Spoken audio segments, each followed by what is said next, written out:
हाँ जी, तो बच्चों आज की ये जो वीडियो है ये सुपर लूप के बारे में स्पेशली तौर पे मैं बनाने जा रहा हूँ। तो आज की इस वीडियो में हम आपको समझाएंगे कैसे सुपर लूप लगाया जाता है। ये क्या है, एक एग्जांपल के तौर पे मैंने क्वेश्चन ले लिया वैसे ही, ठीक है, मतलब कि कहीं से उठाया नहीं है, खुद से एक सर्किट बना लिया, ठीक है।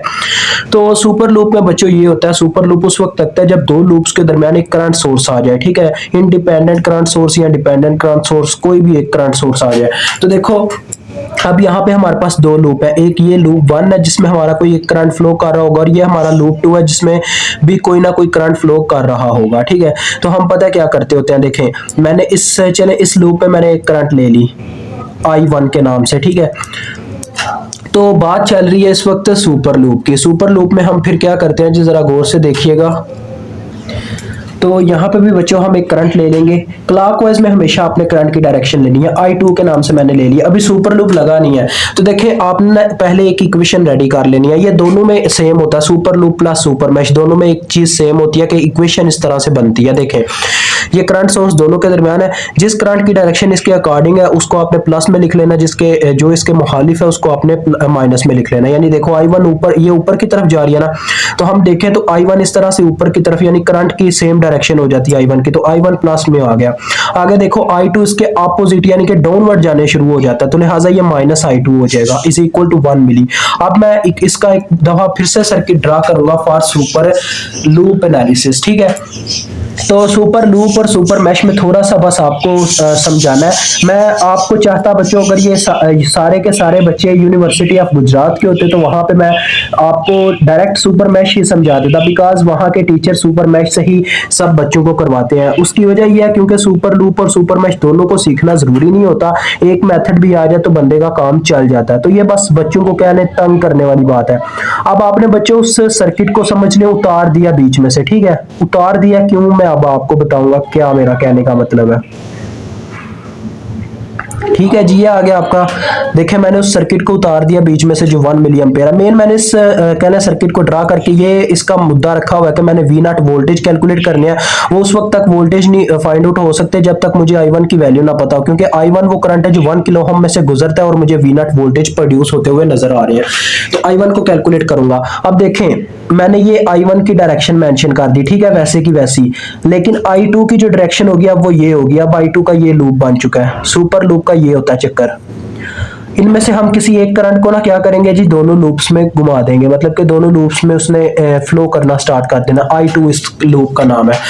तो ये चीज होती है बच्चों सुपर लूप में। आप चाहते तो I1 को भी फ्लो करवा सकते हैं, यानी कि इसकी अपोजिट शेप में क्या होता है जी, I2 अपनी जगह पे रहती। मतलब चलो यार सुपर लूप का पूरा कंसेप्ट देना तो आपको पूरा ही दे के भेजूंगा, ये नहीं करूंगा कि आधा कंसेप्ट दे के जाऊं। सुपर मैश भी आपको समझ आ जाएगा नेक्स्ट लेक्चर में, ठीक है। सुपर मैश और सुपर लूप में बस एक छोटी सी कह लें चीज का डिफरेंस है, वो भी इंशाल्लाह आपको एक लम्हे में ही समझ आ जाना, पर उसकी वीडियो अलग ही बनाई जाएगी ताकि टॉपिक आपको मेंशन नजर आए, ठीक है।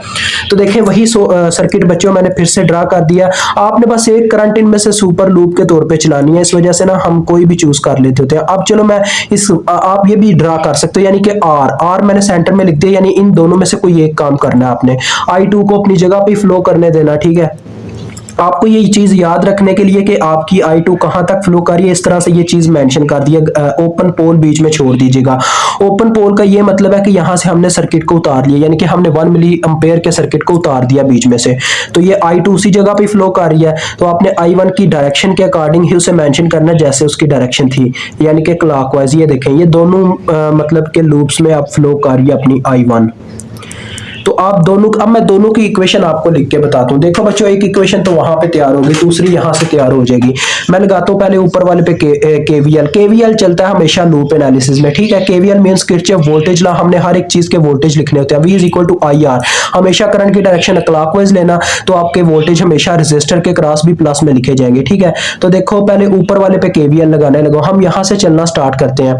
तो देखें ये जो 10 वोल्ट का सोर्स है, यहां पे भी चलो वो ओपन पोल मेंशन कर देता हूं ताकि पता चले कौन से लूप में कौन सी करंट है। देखो बच्चों होगा क्या, जो -10 वोल्ट का सोर्स है, करंट उसके नेगेटिव पोल में से गुजर के जा रही है I2, तो ये आ गया -10। आगे 1 किलो ओम में से भी I2 करंट फ्लो कर रही है। अब मुझे इसके वोल्टेज नहीं पता, लेकिन ये क्लॉकवाइज डायरेक्शन में करंट है, लिहाजा ये वाला फार्मूला अप्लाई होगा, 1 के I2 आ जाएगा, ठीक है, प्लस 1 के I2। अब मेन मुद्दा शुरू होता है सुपर लूप करता क्या है। देखें यहाँ पे क्या होगा, याद रखना ये डिफरेंस बस याद रखने वाली चीज है जिन बच्चों ने मैश और सुपर लूप दोनों सीखने हैं। कि क्या करेगा जी, जो होता है ना सुपर लूप, कह लो वो चवल मारता है ऐसे यार, अब पंजाबी में एक लफज है बस आपको बता रहा हूँ, चवल मारता है। चवल क्या मारता है, वो दूसरे की थाली में भी हाथ मारता है जाके। जो मैश एनालिसिस है वो कहता है नहीं भाई अपनी थाली में खाते रहो, मैं बस आपको परोसता रहूंगा, यानी कि आपको देता रहूंगा जो आपको आपने खाना है, ठीक है।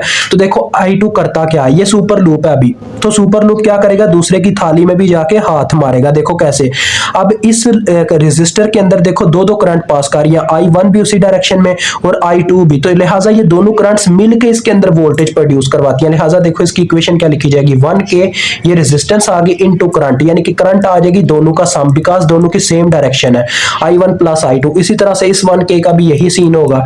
समझ आई है, ये चीज बच्चों सुपर लूप में होती है। सुपर लूप में ये चीज है बस, I1 प्लस I2 इसमें भी होगा। अब मैं ये इक्वेशन मुकम्मल हो गया क्योंकि I2 वापस उसी जगह पे वापस चली जाएगी। अब देखें हम आपने इस पे क्या लिखा था ऊपर, apply KVL at super loop, ये लिखा था हमने। अब अप्लाई केवीएल फिर से सुपर लूप लगाता हूं, लेकिन इस बार ये वाली डायग्राम इस्तेमाल करके, यानी कि मैंने I1 को यहाँ पे सुपर लूप के तौर पे लिया हुआ है, ठीक है। तो देखो बच्चों यहां से चलना स्टार्ट करते हैं। अब -10 वोल्ट सोर्स में से देखो I1 करंट पास भी कर रही है, I2 भी कर रही है। ये नहीं करना कि -10 को 2 टाइम्स लिख दो, नहीं, एक दफा ही लिखना है। वो वोल्टेज प्रोड्यूस करते वक्त हम 2 दफा लिखते हैं। तो लिहाजा यानी कि सिर्फ रेजिस्टर में जो वोल्टेज प्रोड्यूस होंगे वो उन दोनों करंट्स के पास होने से प्रोड्यूस होंगे, बस वहां पे करंट्स इफेक्ट करेंगी। तो देखिए जब 1 किलो ओम में से आप 2 करंट पास कर रही हैं, इस 1 किलो ओम में से I2 भी और I1 भी, तो लिहाजा इसकी क्या इक्वेशन बनेगी, 1K into I1 plus I2। अब देखो बच्चों ये जो I1 है, अब यहाँ पे मतलब के लूप में आ गई अब I1। अब हम इस तरफ आ गए हैं, तो देखो I1 सिर्फ I1 इन दो रेजिस्टर में पास करिए, लिहाजा यहाँ पे डायरेक्ट लिखा जाएगा 1K I1 plus 1K I1, क्योंकि इनमें बस I1 फ्लो कर रहा है। तो देखो इन दोनों की इस तरह से इक्वेशन बनेगी, देख लो क्या डिफरेंस आया। देखते हैं कोई डिफरेंस बनता है कि नहीं।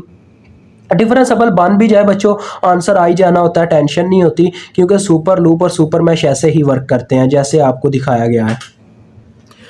और बच्चों टेंशन नहीं लेनी, हम मैश एनालिसिस का इस्तेमाल करेंगे, ठीक है, सुपर लूप का इतना इस्तेमाल नहीं करेंगे। देखें सुपर लूप काफ़ी कहने के थोड़ा क्रिटिकल है, यानी कि थोड़ा बहुत दिमाग ख़राब करने वाली चीज़ है। मतलब देखो क्या कर रहा है, दूसरे के थाली में हाथ मारा, हम कोई चवल बंदे हैं, हमने सुपर लूप का ज़्यादा इस्तेमाल नहीं करना। मैं सारे क्वेश्चन में तकरीबन मैश एनालिसिस इस्तेमाल करूँगा, ठीक है। तो मैश एनालिसिस की वीडियो आपको नेक्स्ट लेक्चर में मिल जाएगी, उसको लाजमी देख लेना क्योंकि वही हम इस्तेमाल करने वाले हैं। तो देख लेना, अदरवाइज़ यार आप अपनी मतलब के जिम्मेदारी खुद उठा लेना।